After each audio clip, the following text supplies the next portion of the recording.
Hello everyone, I'm Kim Snyder, founder and CEO of Snyder Advisors and also host of Financial Success Coaching with Kim Snyder, Saturdays at noon on 1080 AM KRLD in Dallas, Fort Worth. Both my show and my practice are all about helping you win at the great game of investing. To do that, I believe you have to understand a fundamental truth. You don't win the great game of investing by doing what everyone else is doing. If what everyone else was doing was working so well, 80% of investors with assets over $500,000 wouldn't be saying that they're disgusted with their advisor. Financial services wouldn't be vying with tobacco in polls as the least loved industry. And trade publications like Investment News wouldn't be running articles with headlines that say financial advisors face a crisis of confidence and crisis challenges long-held investing beliefs. So let's start out by just conceding that buy and hold by itself doesn't work. I think even the staunchest defenders of buy and hold have finally been beaten so soundly by this last bear market that very few still believe in buying and holding a diversified portfolio if other alternatives are available. And those that do probably don't admit it in public. But my topic today isn't the myriad of problems with buy and hold. You probably don't need me to school you in those.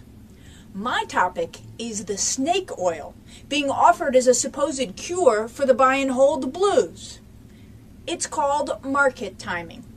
No one can predict the market direction consistently over long periods of time outside that which we would expect just given the laws of chance. The data doesn't lie. Oh sure, all of us can get it right once in a while. You know, I went to the racetrack a couple of years ago with my husband and a group of my friends for my birthday. I made a small bet on an obscure long shot in the fifth race named Caustic Remark. He won. A $5 bet paid 17 to 1. I went home with more money in my pocket than I started with. Was that skill? Well, here's a little secret. I picked him because I had had a disagreement that day with our IT manager who was as caustic as they came. Fact was, I got lucky. An occasional market call is easy. To do it consistently is impossible. If someone tries to sell you their market timing ability, here's what you ask for. Proof of their market calls published contemporaneously, not after the fact, over a period of years. And I will bet you dollars to donuts they can't provide it. Let's just use our logical brains for a second. If it's possible for one person to time the market, then there must be many people who can time the market, right? Well, in fact, there are a number of people who publish their market timing calls, and the easiest to quantify are the market timing newsletter writers because their market calls are in print and they can't be conveniently revised. Now, these guys get paid by their subscribers for these market calls, so they must be good, right? Well, let's look at their results. Mark Hulbert, who's been a guest on my radio show, has been producing the well-respected Hulbert's Financial Digest since 1980. His newsletter tracks the performance of other newsletters, which is generally pretty dismal. Hulbert's data says that in any given year, 80% of newsletter writers have performance that is worse than the market, and the ones that outperform vary from year to year. In other words, just because you beat the market one year doesn't give you any better chance of beating it the next.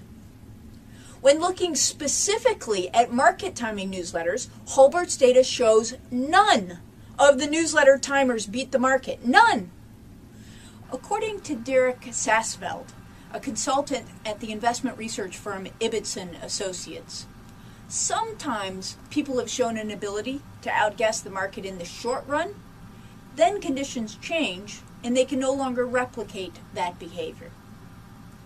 The data doesn't lie.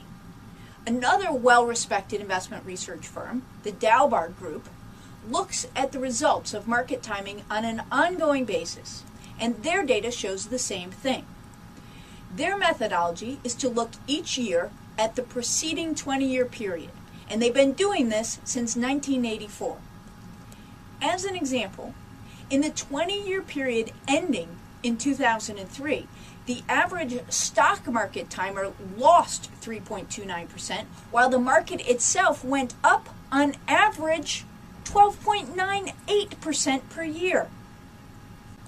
The stock market makes dramatic moves in relatively short periods, and those who miss them effectively miss a lot of the gains. Over the 10-year period ending in 2003, the market went up an average of 8.5%. Missing just the 10 best days over that period of time took the return negative. Over long periods, the stock market goes up more than it goes down. So market timers, some of whom spend as little as 1/3 of their time invested and the rest in cash, end up missing the up moves. In fact, and I'm quoting, timers are better at getting out of the market than finding their way back in, according to Jim Schmidt, editor of Timers Digest. He says the market can jump 4 or 5% after a fall, and the timer will wait to re-enter, expecting the prices to come back down. But when prices don't, he ends up buying in at even higher cost or missing the move altogether. The increasing volatility tilts the odds even further. According to BTN Research, in the 38 years leading up to 2007, the S&P 500 either gained or lost at least 3% in a single trading day 98 times, or just over 1% of trading days. In 2008, the S&P 500 gained or lost at least 3% in a single trading day 42 times, or 17% of trading days. And so far in 2009, the S&P 500 has gained or lost at least 3% in a single trading day 21 times, or 23% of trading days. So in my mind, the only reasons someone would suggest they can make you money by timing the market, or that you can make money by buying their market timing formula, is they are delusional. They've convinced themselves that they can do what no one else can, or they are willing to sacrifice your retirement to their own greed. The data doesn't lie. Of course, you know the old saying, if you don't offer a solution, you are part of the problem. My own search for answers, based on logic and reason, is what led me to cash flow investing. First for myself, now for my clients. If you would like to find out more about my philosophy of cash flow investing, I would encourage you to go to my website right now, which is kimsnider.com, spelled S-N-I-D-E-R. Go to the free stuff section and download the special report called How to Not Just Survive, but Thrive in Turbulent Financial Markets. If you want a sneak peek at my playbook for cash flow investing, which is known as the Snyder Investment Method, I would encourage you to visit snyderadvisors.com and register for a free online information session. If, after that, you decide to give our strategy a try, and I hope you will if it's appropriate for you, the next step would be our version of mini camp, which is the Snyder Investment Method Workshop.